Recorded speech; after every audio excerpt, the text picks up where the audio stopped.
ఓడుబారిన జీవితాలను చిగురింపచేయగలవు నీవు. ఓడుబారిన తండ్రి చిగురింపచేయగలవాడవు నీవే.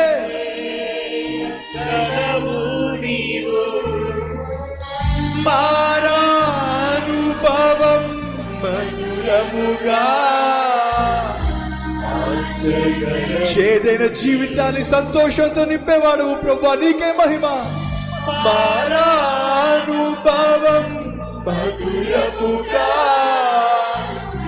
మార్చగలవు నీవు. మహోన్నతుడా మహోన్నతుడా, గట్టిగా మహోన్నతుడా,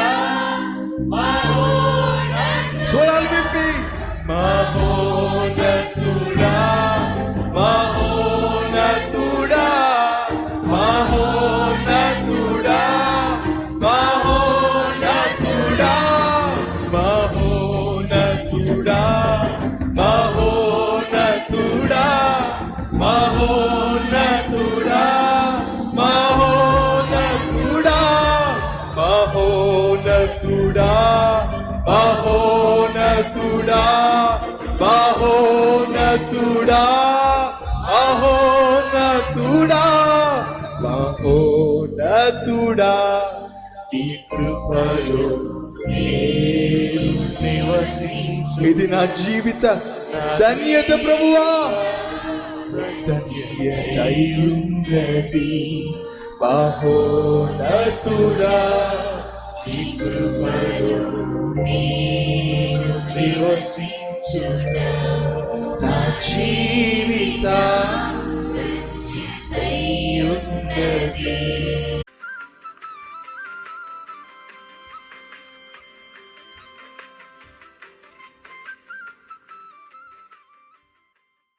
క్రీస్తు జక్కయ్య ఇంటిలో అడుగు పెట్టినప్పుడు అప్పటి వరకు జక్కయ్య ఎవరు చెప్పండి?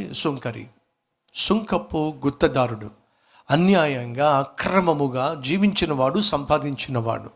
కానీ ఎప్పుడైతే క్రీస్తు తన ఇంటిలో అడుగు పెట్టాడో, తన జీవితంలో అడుగు పెట్టాడో, అడగకుండానే ఏమన్నాడో తెలుసా? ప్రభువా, అన్యాయంగా నేను సంపాదించిన రూపాయికి తిరిగి 4 రెట్లు ఇచ్చేస్తానయ్యా. ఈ అన్యాయపు సంపాదన వద్దో, ఈ చీకటి సంపాదన, చీకటి జీవితము నాకు వద్దో. ఎందుకన్నాడు ఆ మాట? అదే, ఒక వ్యక్తిలో క్రీస్తు అడుగు పెడితే, ఒక వ్యక్తి జీవితాన్ని క్రీస్తు దర్శిస్తే, స్పర్శిస్తే, ఆ వ్యక్తి స్వతహాగా చేసేది ఏమిటయ్యా అంటే తన పాపాన్ని త్యజిస్తాడు. పాపమును నేను ఇక ప్రేమించను అనేటటువంటి సూచనలు ఇస్తాడు. తన చుట్టూ ఉన్నవాళ్ళు గమనిస్తారు, గుర్తిస్తారు, ఇతనిలో మార్పు వచ్చింది. ఆ మాట విన్న తర్వాతేగా ప్రభువైన యేసుక్రీస్తు అంటున్నాడు, ఇతడును అబ్రహాము కుమారుడే. ఎందుకని మార్పు వచ్చింది? అడుగుతున్నా సహోదరుడా, మార్పు వచ్చిందా? నీ జీవితంలో మార్పు వచ్చిందా?